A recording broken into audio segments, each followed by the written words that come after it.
No,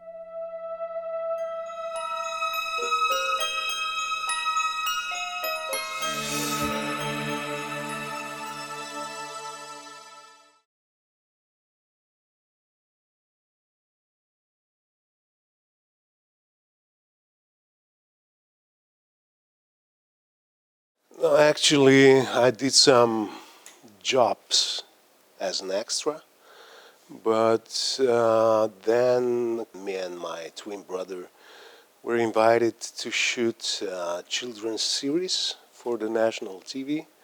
We were approximately 5 years old, and that was actually the first entering into the world of a camera. But later, I entered into the industry already as an actor as a student from the academy.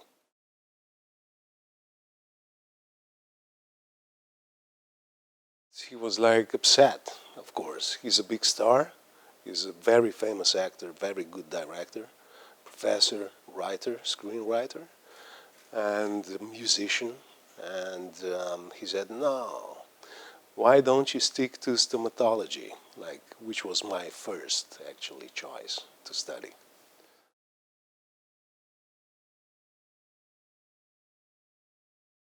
Yeah, it was for sure a part that I played in Winnetou.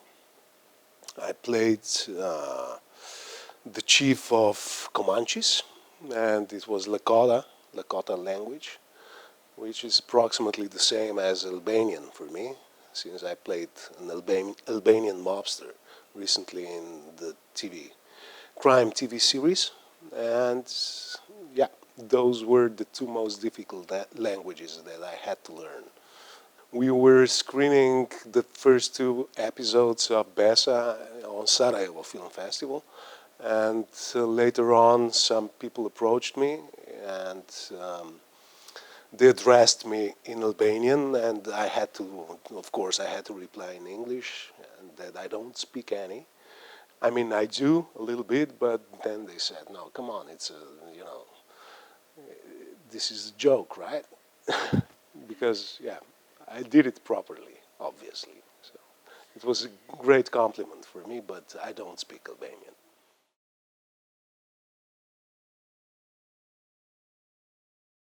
Unfortunately, I've never had the chance to speak with any of those erased people, but yeah, it was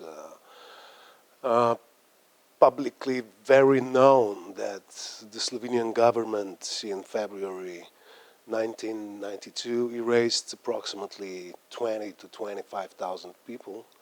And due to this fact, they had no social, no civil, or political rights in Slovenia, and they couldn't get a job. They had no insurance. They had no steady, how do you call it? No steady address. They couldn't vote, and so forth. No medical care, and yeah, this topic went around for several years until the Constitutional Court decided to take it into consideration, but they didn't solve anything until, I think, 2013, and we still think that there are, or we can project that there are approximately 6,000 people with no citizenship up till today. Since they had to, at the time that we got the independence as a state, as a country, Slovenian Republic, I think there were like 200,000 people that had to apply for the citizenship or to give back the Yugoslavian citizenship. And since the majority of those people were actually from mixed families already born in Slovenia, or one of the parents was not Slovenian, was born in Serbia or Bosnia or Croatia or Montenegro or Kosovo and so forth, if they didn't decide or if they didn't apply for the citizenship, the country erased them. And, yeah. But still, yeah, it's a huge problem, and it was speculated that it was a political pressure on the citizens of other ex-Yugoslavian republics.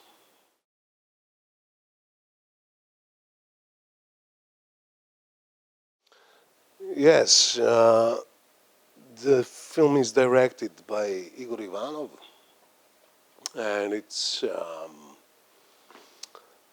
I don't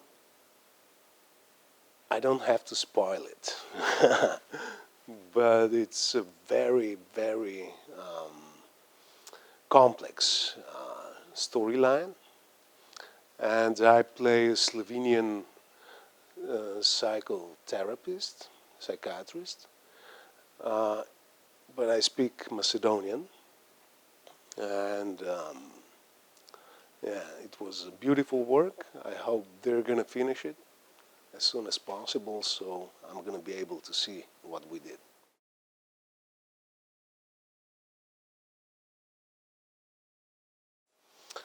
I always insist to read the screenplay first. So if I find it intriguing, if I find it interesting, if I find the message appealing, the message of a screenplay, then I reconsider the part they're offering me, and on those basis, I make a choice.